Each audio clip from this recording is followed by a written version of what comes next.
Okay, if you want to import your model in the pixyz software, you can import a lots of CAD mesh 3D file. Of course, the native pixyz file, you can import it.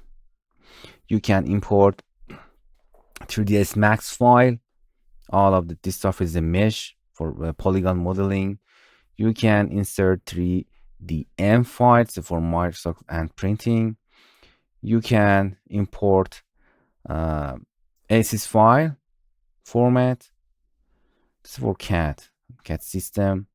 Autodesk AutoCAD, the WG and DXF, most famous things. We can insert it.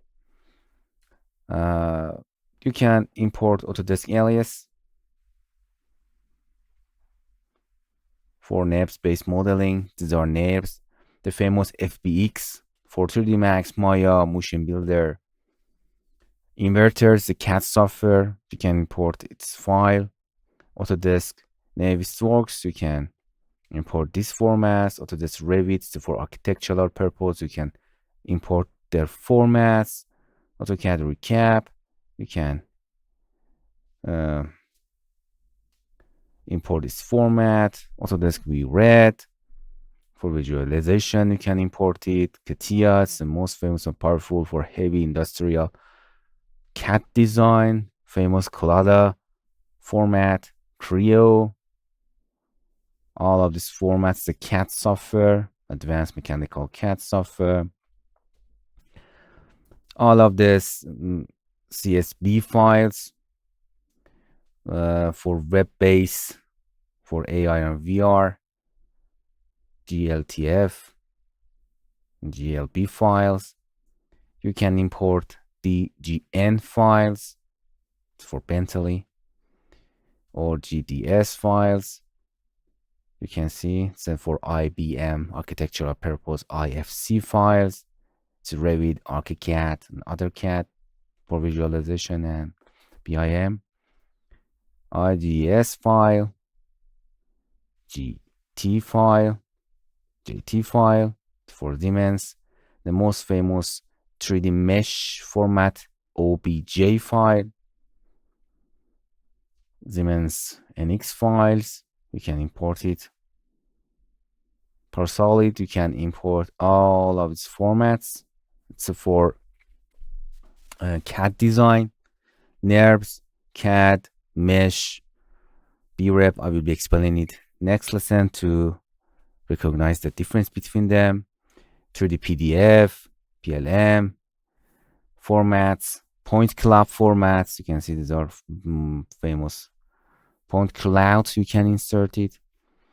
You can insert PRC for 3D PDF. I like it. I work a lot in the Rhino and 3DM file. You can directly insert it for Rhinoceros. This software is for creating old gas and other things. You can import it. SketchUp for software is famous for architectural modeling. It's very simple. You can import its file. Solid Edge, another CAD software. You can insert it. You can see it's actually the pixyz is a bridge in between CAD software and the mesh software that you can import it. Oh, SolidWorks, most famous. Step files. Step files, it's the international CAD exchange standards. Very nice. It's a CAD. STL is a mesh for 3D printing. They work a lot for 3D printing. You can insert it. U3D, you can insert these files for 3D printing, USD, and some other formats that we don't use a lot. So you can import all of these files, 3D files, to pixyz and work on them. Tessellation, it's for CAD. You can convert CAD to the mesh. It's called tessellation. Decimation, you can reduce the mesh for optimizing in 3D engine, and of course optimizing, close the holes, delete unwanted polygons, cleaning the mesh. You can automatically do it in the pixyz. Very powerful. Of course, all of the CAD softwares has their own conversion system, but they are not very powerful. For example, in a Rhino, I work in a Rhino, but I don't like the tools that it convert its CAD to the mesh. The pixyz is very powerful.